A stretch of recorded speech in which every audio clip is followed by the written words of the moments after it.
जर तरला राजकारणात कुठलाही विश्वास नसतो आणि त्याला काही त्याचा अर्थही नसतो, त्याच्यावरची चर्चा करण्याचं काही कारण नाही. काँग्रेसची भूमिका स्पष्ट आहे की जनतेचे प्रश्न आमच्यासाठी महत्त्वाचे आहे.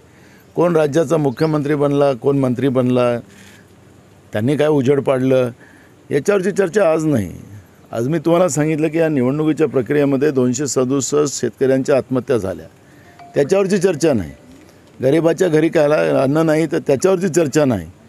महाराष्ट्रातले दवाखाने सगळे ओसाड पडलेले आहेत, माणसं सरळ जातात आणि आडवे होऊन निघतात, त्या आरोग्य व्यवस्थेवरची चर्चा नाही. गरिबाच्या हाताला काम नाही, त्याच्यावरची चर्चा नाही. आणि म्हणून या फालतूच्या चर्चेपेक्षा, राजकीय चर्चेपेक्षा आम्हाला काँग्रेस पक्षाला जनतेचे प्रश्न महत्त्वाचे आणि काँग्रेस पक्ष त्याच्यावरच चर्चा करेल. बघा, तसं नसते. आखरी सामाजिक व्यवस्थेमध्ये अनेक प्रक्रिया चालत राहतात. एखादा तसा कागद काढायचा आणि त्या धर्माच्या लोकांना मतदानापासून दूर करायचं असाही काही लोक प्रयत्न करतात. पण मी स्वतः त्या निवडणूक प्रक्रियेत होतो. मी अनेक धर्माच्या जातीच्या लोकांना त्या ठिकाणी माझी भेट झाली.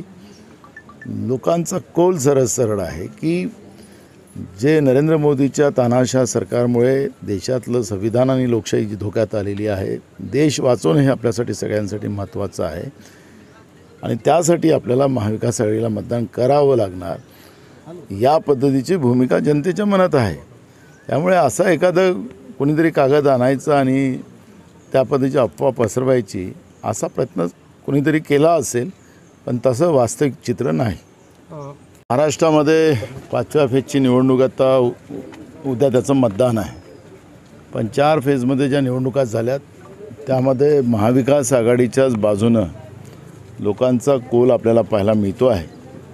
आणि मी स्वतः आता 5व्या फेजच्याही निवडणुकीमध्ये होतो. मुंबईला एक मोठी सभा आमची त्या दिवशी झाली आणि मुंबईसहित ज्या राज्यामध्ये 13 ठिकाणी म्हणजे पूर्ण मुंबईसहित 13 जागे ज्या उद्या मतदान आहे, त्याही ठिकाणी महाविकास आघाडीलाच आपल्याला बहुमतानं लोक मतदान करतील असं चित्र आज आहे.